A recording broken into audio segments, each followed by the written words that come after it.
Imagine the people who are supposed to love you most look you in the eye and tell you to disappear forever. What would it take to push you to your absolute breaking point? This is the story of mine and what I did about it. My name is Penny Kowalski, and for as long as I can remember, I've lived life in the shadows cast by my brother. In our family, there were two children. Walter, the golden child, the brilliant lawyer destined for greatness. And then there was me. I was the foundation, the one who poured her soul into our family's struggling diner, sacrificing my own dreams to keep theirs afloat. But my efforts were like stones dropped into a deep well. They made no sound, no ripple. For Walter, there were proud smiles and pats on the back from our parents, Stanley and Maureen. For me, there were only cold glances and sharper words. "Why can't you be more like him?" my mother would say, her words slicing through me. I swallowed it all, believing that if I just worked harder, they would finally see me. Then came Walter's wedding. Naturally, the entire responsibility of planning the perfect day fell onto my shoulders. I ran every detail, ensuring nothing went wrong, thinking maybe, just maybe, this was my chance to finally earn their approval. But I was a fool. The night before the big day, we sat around the dinner table at our house in suburban Detroit. The air was thick with tension. Walter demanded more, my parents snapped, and their final words struck me with the force of a physical blow I never saw coming. My own mother looked me dead in the eye and said, "The greatest gift you could give your brother's wedding is to vanish from this family forever." The room fell silent. But in that silence, something inside me broke, and something new was forged. The next day was the wedding. Everything seemed perfect, right up until the moment it all collapsed in the blink of an eye. So I have to ask you, if you were in my shoes that night, sitting in that cold car with your mother's words ringing in your ears, what would you have done? Would you have swallowed the pain and gone back inside? Or would you have driven away and never looked back? Let me know what you would do in the comments below, because in that moment, I truly felt so alone. To understand the weight of that question, to really see how we got to that breaking point, I have to take you back 5 years. That's when my one real chance at a different life arrived in a thick, cream-colored envelope with a Chicago postmark. It was an offer letter from a top-tier advertising agency. A starting salary of $75,000 a year, plus full benefits. I can still feel the heavy paper stock in my hands, a tangible piece of a life I'd only dreamed of. I pictured myself living in a high-rise apartment with a view of Lake Michigan, wearing clothes that didn't smell of fryer grease, presenting ideas that were actually valued. For one brief moment, I wasn't just Penny from the diner, I was a professional with a future. That entire dream was shattered by a single phone call. It was my mother, Maureen, her voice frayed with a panic I'd never heard before. "The suppliers are cutting us off," she cried into the phone. "Your father, Stanley, he won't even get out of his chair. We're losing everything, Penny. The diner is going under." My future, printed in crisp, black ink, was in one hand. Their failure was screaming through the phone in the other. That night, I called the agency and told them I couldn't accept the offer. I folded that letter, a blueprint for a different life, and tucked it away, a silent sacrifice I was sure would finally earn me a place in their hearts. I poured every ounce of that Chicago-sized ambition into saving Stanley's Star Diner. While my brother, Walter, was busy billing hours and attending lavish corporate lunches downtown, I was in the trenches. I redesigned the menu, leaning into the nostalgia of classic diner food but with a fresh twist. I launched a Detroit's Best Burger campaign on local social media, taking gritty, mouth-watering photos that got people talking. I haggled with vendors, charming them into extending our credit line, promising them that things were turning around. I even convinced the local newspaper to do a feature story on us, framing it as a story of a daughter saving her family's legacy. For 6 months, I worked 18-hour days, fueled by stale coffee and the desperate hope that this monumental effort would finally shift the balance of affection in my family. And it worked. The diner came back from the dead. Old customers returned, new faces appeared, and the cash register started humming a tune I hadn't heard in years. We paid off the most pressing debts. The feature story was a local hit. One evening, feeling a flicker of pride, I sat down with my parents, ready to discuss the next phase of my marketing plan. I expected gratitude, maybe even an apology. Instead, what I got was a betrayal so profound it knocked the air from my lungs. "Your brother has some wonderful ideas for the diner," my mother announced, her eyes gleaming with a pride she never showed me. "Walter's a lawyer," my father added, as if that explained everything. "He's agreed to take over the management. It's for the best." Walter, who hadn't bussed a single table, who thought a marketing plan was a fancy menu font, was now my boss. He just sat there, smirking, already the king of a castle I had single-handedly rebuilt from the ruins. I stood there in the middle of the diner, stunned, my heart hammering against my ribs. The smell of coffee and bleach suddenly felt nauseating. I wanted to scream, to throw the ledger book at the wall, to list every single sacrifice I had made for them. But I just couldn't. Looking at their blank, expectant faces told me it would be useless. So I did what I always did. I swallowed the bitter taste of injustice, forced a tight-lipped smile, and went back to restocking the napkins. That became my life for the next few years. Working under my brother's condescending gaze, watching him take credit for my ideas, and clinging to the foolish hope that one day, the truth would come out. That sliver of hope was what truly nearly destroyed me. A few months ago, Walter announced his engagement to a woman from a wealthy family, and my parents saw it as their crowning social achievement. The next day, my mother sat me down at one of the diner booths during a slow afternoon. She didn't ask. She informed me. "You'll handle the wedding, of course," she said, already making a list on a napkin. "It needs to be absolutely perfect." They expected me to orchestrate a $100,000 wedding on a fraction of the budget. Worse, they expected me to help pay for it. I ended up pulling $15,000, nearly every penny from my secret escape fund, painstakingly saved from late-night freelance marketing gigs to cover the deposits for the venue, the caterer, and the flowers. I told myself it was an investment. I would create a day so flawless, so breathtakingly perfect, that they would have no choice but to finally see me, to finally say, "Penny, you did it." We were wrong. I poured my soul into creating that perfect day. I spent weeks on the phone with caterers, driving miles to compare floral arrangements, building spreadsheets to track every single cent. I was stretching every one of my $15,000, determined to give them the flawless wedding they demanded, clinging to that fragile vision of their final approval. The breaking point, the moment I should have seen the truth with absolute clarity, wasn't about money. It was about something far more valuable. One Sunday afternoon, Walter and his fiancée, a woman named Tiffany, came to the diner to review my progress. As I laid out the contracts and color swatches, Tiffany's eyes landed on a small photo of my grandmother I kept by the register. "Oh," she said brightly. "That reminds me. For the wedding, I'll be wearing your grandmother's brooch with my dress." The air in the diner went still. My grandmother's brooch wasn't just a piece of jewelry. It was an antique, star-shaped cluster of diamonds, and it was the last thing she ever gave me, pressing it into my palm days before she passed.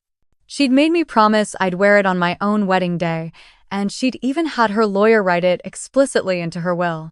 It was the one piece of my family's history that felt like it truly belonged to me, a tangible link to the only person who had ever made me feel seen. "I'm sorry, Tiffany, I can't," I said, my voice quiet but firm. "Grandma left that for me." Walter scoffed instantly. "Oh, don't be so dramatic, Penny. It's for one day."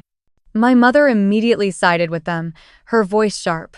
"He's right," Maureen said, waving her hand dismissively. "It's just a thing. You're being selfish. Are you really going to ruin your brother's perfect day over a silly piece of metal?" I wish I could say I walked out then, that their callous dismissal of my grandmother's memory was the final straw. But I didn't. I absorbed the blow, another deep crack in a foundation that was already crumbling. I told Tiffany the brooch was locked in a safety deposit box and couldn't be retrieved in time, a lie that bought me a temporary, bitter ceasefire. I told myself to just get through the next 48 hours. Just deliver their perfect wedding, and then I could collapse. So, On the night before the ceremony, I sat at our family's dining table, the air thick with a suffocating silence. My mother had made a roast, but the food sat cold on our plates.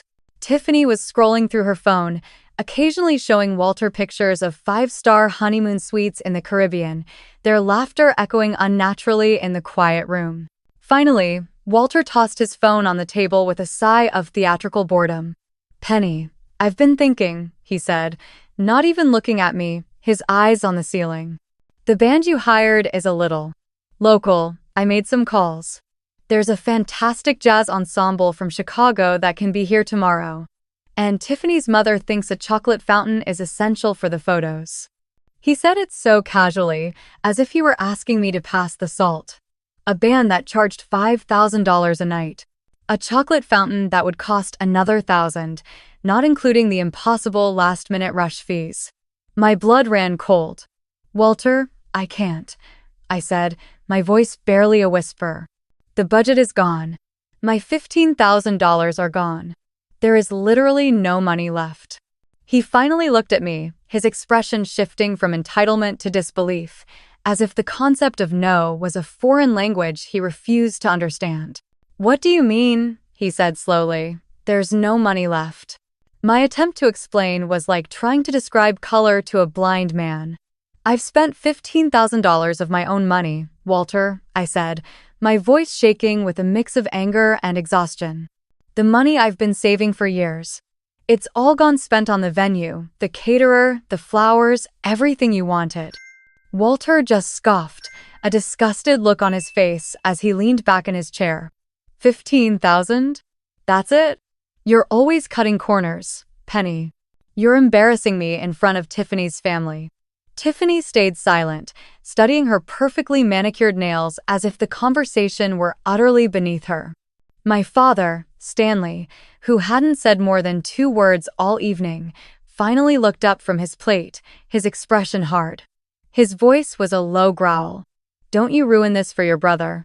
But it was my mother's voice that cut the deepest. She set her wine glass down on the table with a sharp click, the sound echoing in the tense room. "He's right," Maureen said, her eyes narrowing into slits. "You've always been jealous of him, haven't you? Always the martyr, always making everything about you and your little sacrifices. This is a once-in-a-lifetime day for him, and you're trying to spoil it because you can't stand to see him happy." The accusation was so vile, so twisted, it left me speechless. I just stared at her, my mouth agape, and that's when she leaned forward, her voice dropping to a cold, venomous whisper that I will hear in my nightmares for the rest of my life. "You know what, Penny? The greatest gift for your brother's wedding, the best thing you could possibly do for this family, is to vanish from our lives forever." The world seemed to go silent. The only sound was a faint ringing in my ears, the echo of her venomous whisper. I looked from face to face around that dinner table, searching for a flicker of regret, a single hint of protest. I saw nothing. My father, Stanley, just stared down at his half-eaten slice of roast beef, his jaw clenched in stony indifference. Tiffany shifted uncomfortably in her chair but refused to meet my eyes. And my brother, Walter. He had a small, triumphant smirk playing on his lips. He had won. He had always won. In that one horrifying moment of absolute silence, the truth became crystal clear. The problem wasn't that I hadn't worked hard enough or sacrificed enough. The problem was that their love was a currency I simply didn't possess, and no amount of effort on my part would ever change that. All the years of hoping, of trying, of believing that one day they would see me, it was all a lie I had told myself. Something inside me didn't just break, it vaporized. The part of me that yearned for their approval turned to ash. I pushed my chair back from the table, the sound of its legs scraping against the linoleum floor feeling deafeningly loud. I stood up, my movements calm and deliberate. "Fine," I said. My voice wasn't tearful or pleading. It was low and steady, a stranger's voice. "If that's what you want." I picked up my purse from the floor and walked towards the door, my keys already in my hand. "Don't you dare make a scene, Penny," my mother hissed after me. But I didn't turn back. I walked out, closing the door firmly behind me. The cold Michigan night air hit my face, sharp and clean, and for the first time in years, I felt like I could truly breathe. The pain was still there, a dull throb in my chest, but it was overshadowed by something new. A cold, liberating fire of pure resolve. I sat in my small, quiet apartment, the silence a stark contrast to the storm that had just erupted at my parents' house. That fire of resolve was burning bright, and it demanded action. I wasn't just going to vanish, I was going to dismantle the perfect day I had built for them, piece by painful piece. My first step was to gather all the vendor contracts and receipts. I pulled out an old, dusty document box from the back of my closet, a box where my grandmother had kept all her important papers, which she'd given to me for safekeeping before she passed. As I sifted through the file's old tax returns, the diner's original deed, my fingers brushed against a thick manila envelope I'd never seen before, tucked into a false bottom. My name was written on the front in my grandmother's elegant, looping cursive. My hands trembled slightly as I opened it. Inside weren't contracts, but official, notarized legal documents from an attorney's office. It was a trust fund. A $50,000 trust fund, established by my grandmother and set to be released to me on my 25th birthday. I was 28. My heart stopped. Tucked behind the legal papers was a handwritten letter on her familiar lilac stationery. "My dearest Penny," it began. "If you are reading this, I am gone.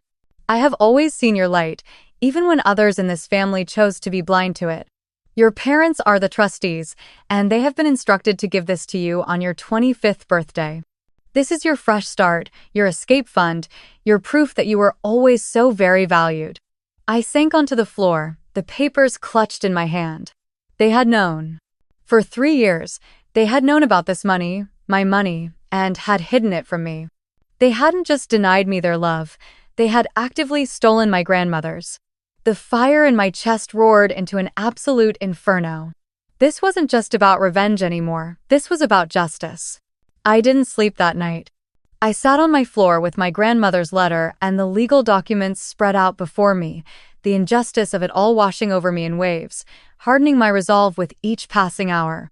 At precisely 9 a.m. the next morning, on what was supposed to be my brother's wedding day, my first call wasn't to a vendor. It was to the law firm listed on the trust fund documents. I explained the situation calmly and clearly to the paralegal, my voice devoid of the emotion that had churned inside me for years. The trustees, Stanley and Maureen Kowalski, failed to execute their fiduciary duty, I stated, using the legal terms I'd looked up all night. There was a pause. "We have the original paperwork on file, Miss Kowalski," the woman said, her voice suddenly very serious. "We can begin the process of transferring the funds to you immediately." Justice was coming. My second call was to the wedding caterer. I had the contract in front of me. "I'm calling to cancel the service for the Kowalski wedding," I said. The manager started to protest, talking about last-minute penalties. "According to Clause 7B of your own contract," I countered, my voice like ice, "my deposit is refundable if the final balance is not paid 72 hours prior." "That deadline has passed." Stunned silence. He agreed to the refund. One by one, I went down the list. The florist. The band. The venue's event coordinator. I used their own contracts against them, citing clauses with a clarity that left no room for argument. With each call, I clawed back another piece of my $15,000. I wasn't just canceling a party. I was methodically dismantling a monument to their arrogance, brick by brick, using the very tools of logic and diligence they had always praised in my brother but ignored in me. By noon, it was done. The perfect day I had built for them no longer existed. I didn't have to be there to see the fallout. I could picture it perfectly in my mind. The guests began arriving at the historic ballroom at 2 in the afternoon, the women in rustling silk dresses and the men in freshly pressed suits. They walked into a grand, echoing hall that was completely, unnervingly barren.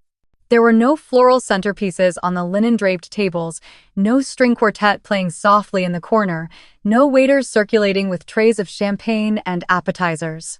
The only sound was the confused, rising murmur of the crowd. I imagined Walter's fiancé, Tiffany, standing like a statue in her $5,000 designer gown, her face a mask of disbelief and horror as her wealthy, influential parents looked on, their expressions hardening with every passing, silent minute. I could practically see my brother, Walter, his face turning a blotchy, furious red, screaming at a helpless venue manager who could only repeat, "Sir, all services were canceled this morning by the client of record." I pictured my mother, Maureen, frantically calling the caterer, her voice rising in hysteria, while my father, Stanley, stood frozen, the architect of his own family's public humiliation. Of course, the calls to my phone started soon after. It buzzed incessantly, a frantic, angry vibration on my kitchen counter. I let them all go to voicemail.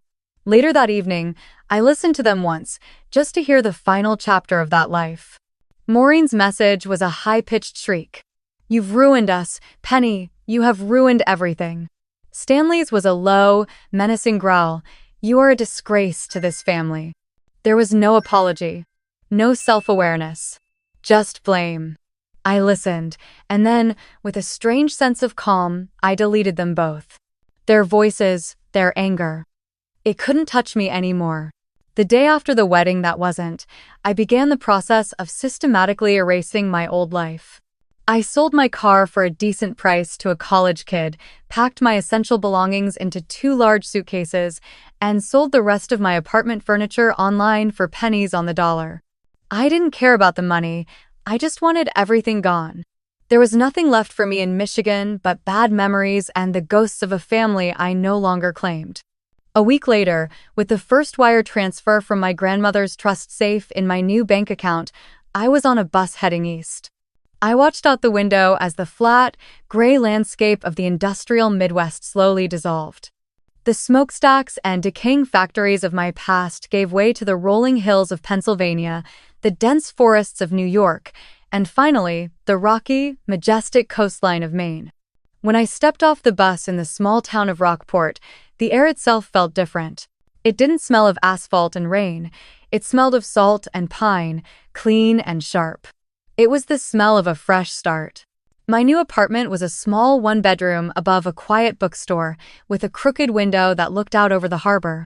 It was completely empty, the walls bare and the old wooden floors echoing with every step I took. But it was the most beautiful place I had ever seen. There were no ghosts here. No lingering scent of my mother's disappointment or the heavy weight of my father's silence. It was just a space, clean and quiet and entirely my own, waiting to be filled with a life of my choosing. That first night, I didn't even have a bed. I ordered a pizza from a local shop, sat on the floor, and watched the lobster boats bobbing in the harbor as the sun went down. For the first time, I felt a sense of peace so profound it almost felt foreign. It's amazing how shedding the weight of other people's expectations can feel like learning to breathe again, isn't it? In Maine, I started small. I used a portion of my grandmother's money to get myself set up a new laptop, a professional website, and began my life as a freelance marketing consultant. My very first client was a family-owned lobster shack with a great product but almost zero online presence. I built them a simple, beautiful website and ran a social media campaign featuring stunning photos of the rugged Maine coast and their mouth-watering lobster rolls. Within 2 months, their summer tourist traffic had doubled.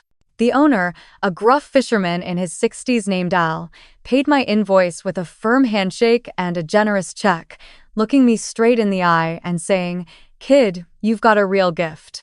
For the first time in my professional life, my work was met not with criticism or indifference, but with genuine, heartfelt gratitude. Soon, word got around the small town of Rockport. I took on other clients, a cozy bed and breakfast, a local art gallery, a candle shop. My new life wasn't glamorous, but it was real. It was mine. Meanwhile, back in Michigan, the world I had left behind was imploding. I got a text one day from an old high school acquaintance with a link to a local news article.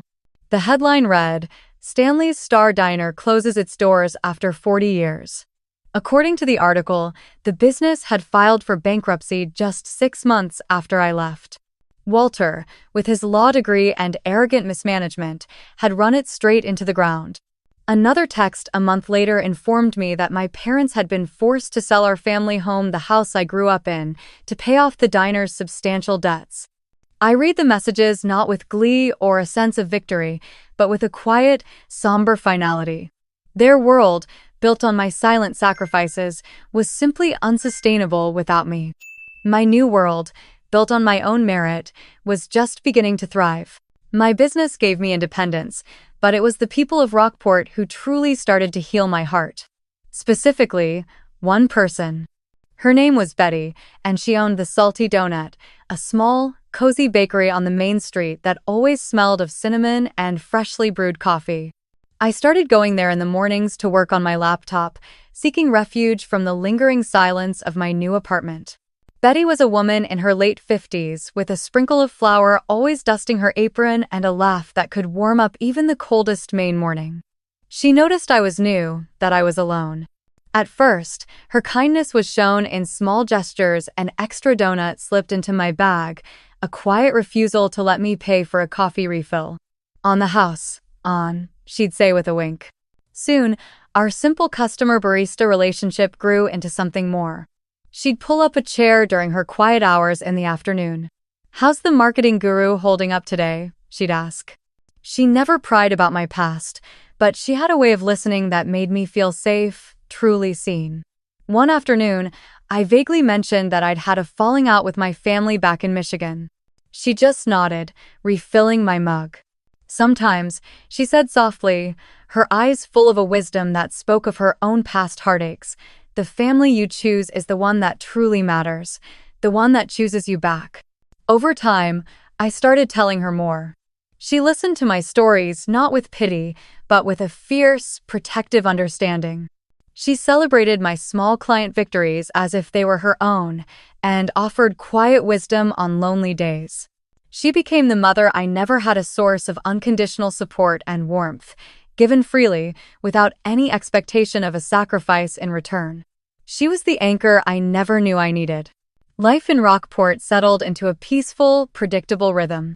My business was growing, my small circle of friends was deepening, and the ghost of my past life in Michigan was finally starting to fade.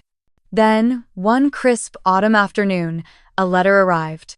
It was a flimsy, off-white envelope with a Michigan postmark.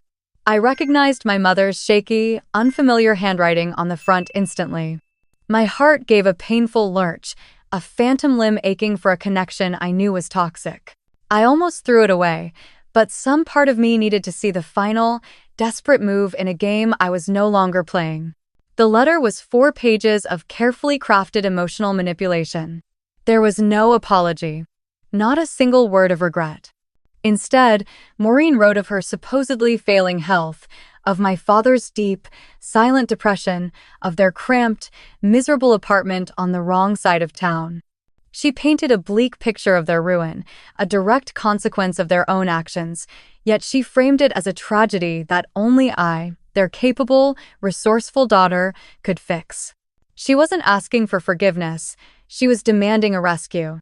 For a sickening moment, the old, familiar guilt began to coil in my stomach.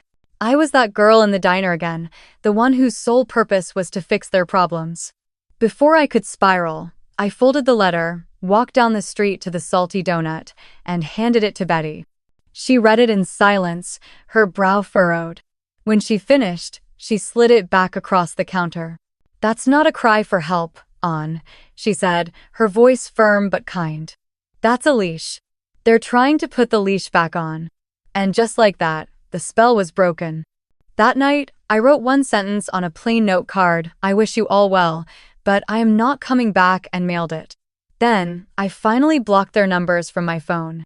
It wasn't an act of anger. It was an act of peace. I'm 30 years old now, and my life looks nothing like I once thought it would. I'm sitting in my small, sunlit apartment in Rockport, a mug of Betty's coffee warm in my hands, watching the gulls circle over the harbor. I don't think about my old life in Michigan much anymore, but when I do, the lessons from that fire are clearer than ever. I learned that justice doesn't always arrive with a thunderclap. Sometimes, it's a slow, quiet erosion. My family's world didn't collapse because of what I did on that one day. It collapsed because of what they were, day after day. It crumbled under the weight of its own toxicity, a structure with a rotten foundation that was always doomed to fall. Their downfall wasn't my revenge, it was the natural consequence of their own choices. I also learned that family isn't always about the blood you share, but about the respect you give and the love you earn. It's about the people who see your light and don't try to dim it for their own benefit. It's the quiet kindness of a friend like Betty, who became the anchor my own mother never could be. And finally, I learned the true meaning of forgiveness. For a long time, I thought forgiveness was about pardoning them, about saying what they did was okay. But it's not. True forgiveness was an act of self-love. It was the moment I finally let go of the anger and, more importantly, let go of the hope that they would one day change. It was releasing their hold on my heart, not so they could be free, but so I could. For anyone out there feeling trapped by obligation or invisible in your own family, please hear this. Your value is not determined by their inability to see it. True freedom begins the moment you give yourself permission to be your own rescuer.